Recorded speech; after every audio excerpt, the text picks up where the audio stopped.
જય સોમનાથ મહાદેવ. આ રસિકભાઈ છે. રસિકભાઈ તમે શું કામ કરો છો? પંચરનું વાંધવાનું બરાબર. અત્યારે તમારે શું તકલીફ છે? પેરાલિસિસ. બરાબર. કેટલો ટાઈમ થયો? 2 મહિના થયા સાહેબ. 2 મહિના થયા ને? કઈ વાંધો નહીં.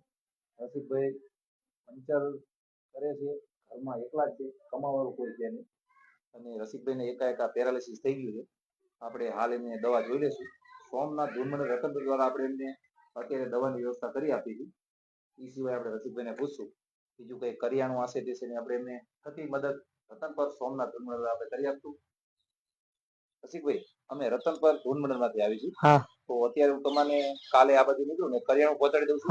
અને આમાં જોઈ લઉં છું. અમે તમારે દવા આપણે તમને દવાની વ્યવસ્થા કરી આપી છે. બરોબર. બીજું કોઈ કામકાજ હોય તો મને તમે કહેજો. બરોબર.